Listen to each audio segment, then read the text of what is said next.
Hello, I am Endlessness and welcome back to Final Fantasy VII Ever Crisis, and in this video I'd like to give you a guide for the Trial of Bahamut EX3 battle. So, Bahamut is the same old Bahamut as we know him, but now he has a few more extra mechanics, and Bahamut doesn't have any elemental weakness nor resistance, meaning you could go with either, and if you go elemental, you just won't have that extra damage thanks to bosses being weak to that element, but elemental builds are always viable. And Bahamut has one diamond sigil face, and unless you bring a weapon to destroy diamond sigils with, you need to use Aerith's ultimate jubilation ability for extra AB to just barely break those sigils in time. And before the sigil phase, Bahamut will do Umbral Gaze attack, which will put one of your characters to sleep, so for that you need Provoke with Veil weapon to avoid temporarily losing a character, and the Diamond Sigil phase would be impossible to break otherwise.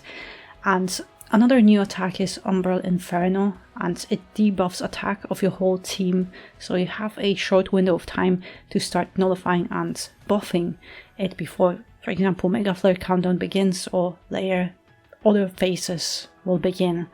And Bahamut itself is a very tough boss, hitting you incredibly hard, so I think 17,000 HP with over 300 magic defense is the very minimum, and for your tank you also need all that, but then at least 300 physical defense as well. And of course, big PP damage to pass through those DPS checks, because every time Bahamut does a Mega Flare, he also buffs his attack, so at some point it will be just too much to survive.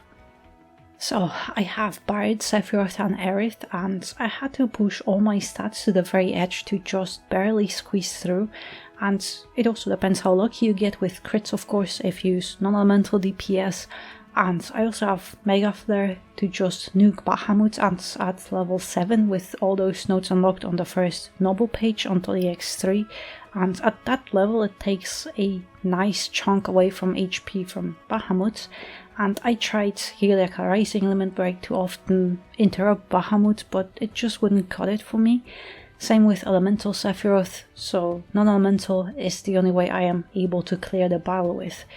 And I am also sure that Tifa with her banner ultimate weapon would be better here, because thanks to haste she'll get more AB and she'll be able to get Mega Flare ready for the second countdown, which would be perfect as it would give you a lot more time in the battle before you eventually get hit by it.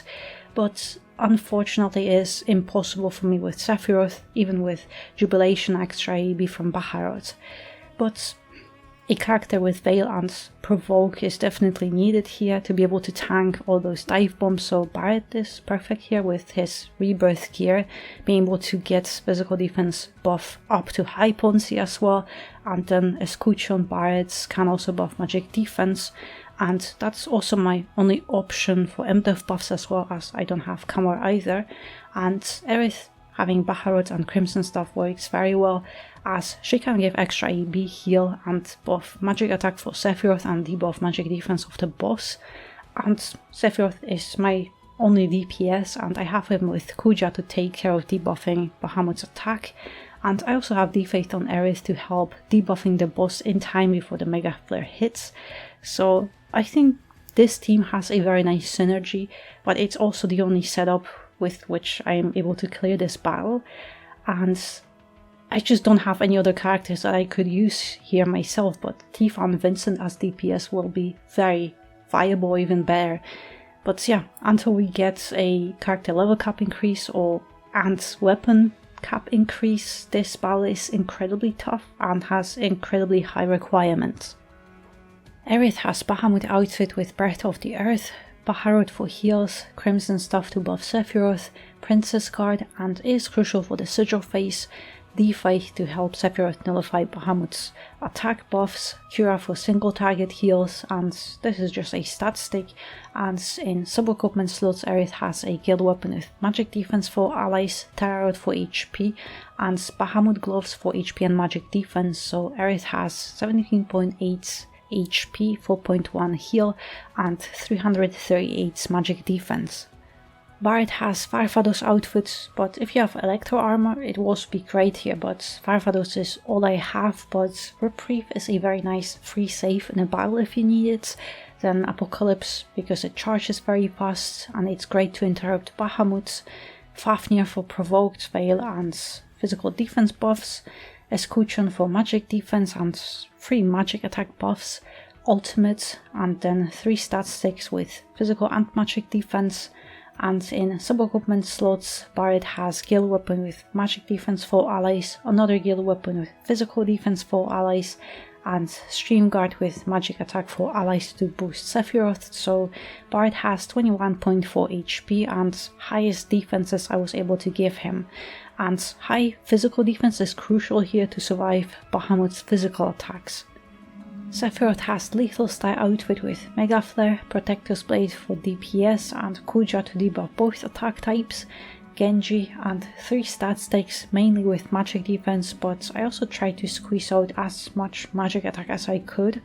And in sub-equipment slot, Sephiroth has Gargantuan Monolith for HP and magic defense, Cetric Wands for buff debuff extension so I don't need to recast Kuja very often, and Electro Cannon for magic attack and magic ability potency. So Sephiroth has 16.4 HP, 11.2 magic attack and 321 magic defense.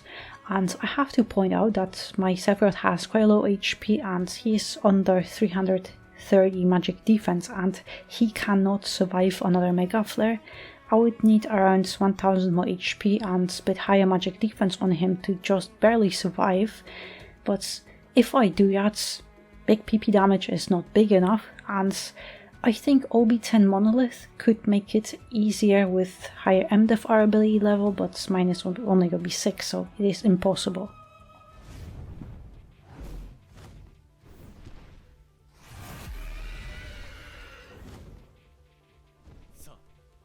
So, the opening attack is exactly the same as every other Bahamut EX battle, so Mega Flare is coming and you need to debuff Bahamut's attack, but also buff your magic defense. And with Aerith, you can do either Defect Twice first or Crimson buffs, it doesn't matter, but you need to do Defect Twice while he is still buffed. It saves one Kuja action from Sephiroth and he wouldn't have enough AB and time to apply it otherwise. But this Mega Flare hits incredibly hard, a lot harder than in previous battles, but also after this attack, heal once ideally, because you want to save the second heal for later after you get hit. Then you can use the heal to start buffing your attack instead of healing, because this Umbral Inferno that's coming, it debuffs your attack and you need to nullify and buff it back up before then the countdown will begin. So ideally you want to save that heal to have enough HP to be able to survive. Just barely, because my Sephiroth is almost dead, but it doesn't matter. I saved that AB to start buffing the attack now, and it is required because you want to deplete this gauge as quickly as possible. This is kind of a DPS check, so you don't get hit by Mega Flare too soon.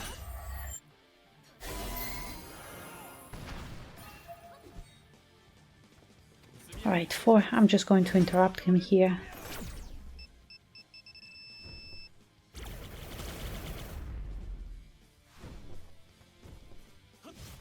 And this should be the last attack, so let's just break it, but here you have to now Veil and Provoke as you are killing that gauge. Yes, now Bahamut will put one of your characters to sleep and you need Veil to avoid that, because it gives you immunity. Alright, and now Sigil Phase, and that's why you don't want to use any actions, have everyone at full ADB gauge. Or bar to just be breaking it, but now I'm just also going to use Jubilation to give me extra ADB, otherwise it is impossible to break this Sigil Phase in time. It is pretty close, but at least it's nice it's possible. And now start reapplying all your buffs and debuffs, and you can do one attack with Sephiroth here, but now start applying those attack debuffs here, because Bahamut will now do a series of physical attacks and he will target Barret, but also pay attention to your provoke that it doesn't expire.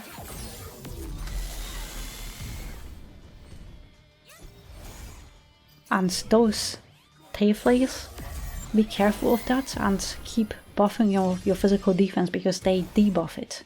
So you want to keep it up.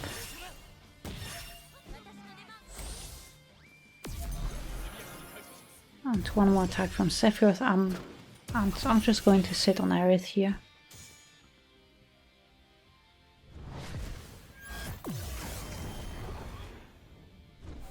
Alright, and now the second countdown is coming, and you need to deplete it before you see one, otherwise you get hit by Mega Flare and it will be way too soon. So do everything you can. I'm going to use Genji here, the first cast of it, because I need to break it in time. I can't see one and get hit by Mega Flare here.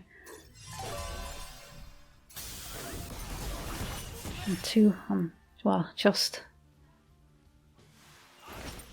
try to prolong it as much as I can.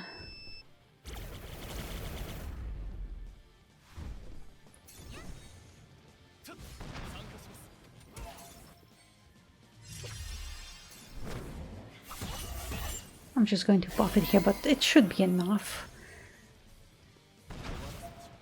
Alright.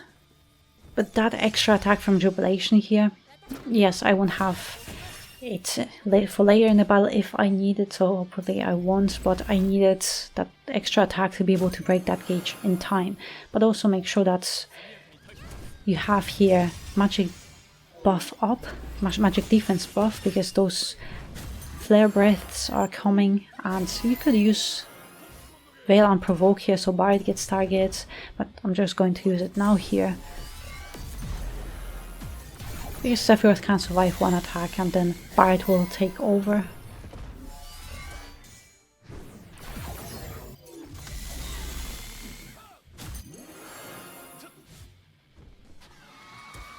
And it's alright, I'm just going to use Mega Flare here, because there's no point on sitting on it, and I rather wanted to use it safely than in between those phases now, when I was being targeted by those single target attacks and Umbral Inferno. So you'll get hit and it will debuff magic attack, so be careful of that, but make sure that you have all attack debuffs on Bahamut and magic defense buffs here. So now we'll get hit by Mega Flare because it starts at 1, so you don't even see the gauge at all, because now he will start charging his Mega Flare. But what I'm going to do here is wait for this buff and just do Breath of the Earth to nullify at least those magic defense buffs. And you get a free heal, so that's also nice. Alright, heal and start debuffing it. But now with Aerith, I also know the same thing, I have to do D5 twice. So 1 and the second. And D5 has a much faster charge time than Kuja, so you can also just time it here. And you should be fine.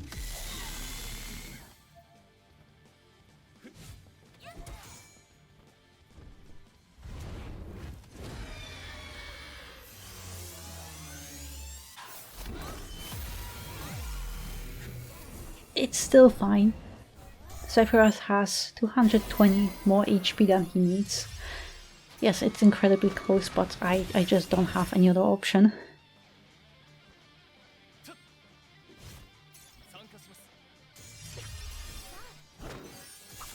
But here the same thing, Umbral Frenzy is another attack where Bahamut will buff his physical attack during it, so you have to debuff it afterwards.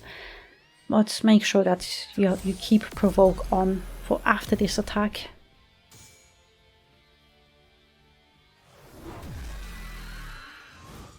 And yeah, Barret will barely survive it, but it's fine. But I'll need to use Bahamut to get Sephiroth back up for Kuja debuffs, because he needs to be at 50% HP. But now it's Dive Bomb, and that's why you want to have Provoke active on him. But now also, because it's Dive Bomb, those tail flails are coming, and I need to have enough HP on Sephiroth, so please don't. Okay, at least it worked. But I need more HP on Barret. Oh no. Okay, that worked. Almost misclicked. Well, that was not good, because I kind of screwed up with Aerith, that I accidentally healed her. But that's why at least I didn't even switch to defense here, because I knew Barret will die, but thanks to Reprieve he didn't die. But luckily I have this outfit at least. But here, this is the last kind of countdown, so ignore the HP because you don't get hit here, and you just want to get rid of that gauge as quickly as possible. Because the thing is, the second countdown will be the last, where there will be a DPS race, and that last Mega Flare will kill you. So just have enough AB.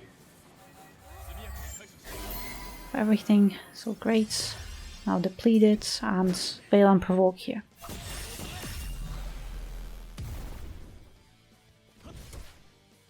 And now at least we are kind of good. Umbral Gaze, that's fine. Just I recommend switching on that Umbral Gaze to defense, just to make sure that Barret won't get his Veil gauge depleted, because otherwise he might get put to sleep, and you have to avoid that. But now that Bahamut is not in red HP bar, this Umbral Frenzy, fine. But I also have to make sure that he won't accidentally die here.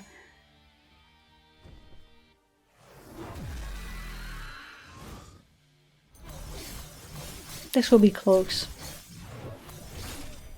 Alright, it's not that close. I thought it would be a little bit closer. But with Sephiroth you have to start debuffing this physical attack buff. Now start switching to defense on those tail plays. Cross impact fine, but here what you want to do is just have enough HP to survive with Barret, so all those buffs and debuffs, and just keep switching to defense if you have to, and reapplying that Provoke. Just keep him alive. Don't do any more heals, because now we get that countdown, and Bahamut will not attack you again in the battle, so now it's that DPS race that you have to win. So there's the countdown. I'll try to stop, to interrupt it. So 2. So Light Beam to just have him cast it again.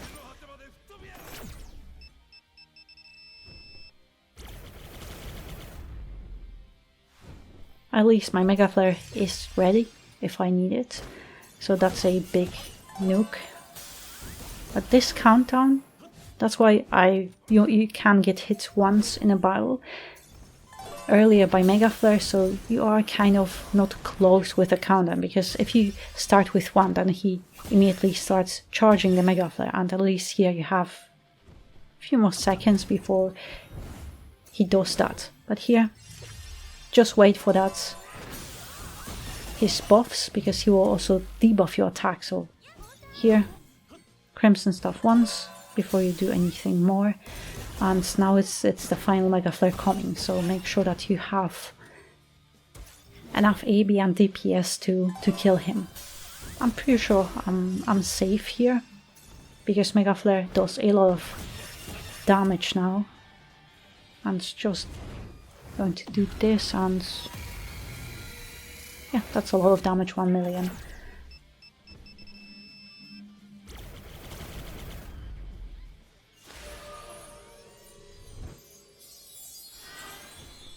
But yeah, this battle is incredibly hard, tough. And if it wasn't for Barrett's reprieve outfit, I would have died because of that miss-heal that I accidentally clicked on Aerith. But yeah, you can't afford any mistakes in this battle.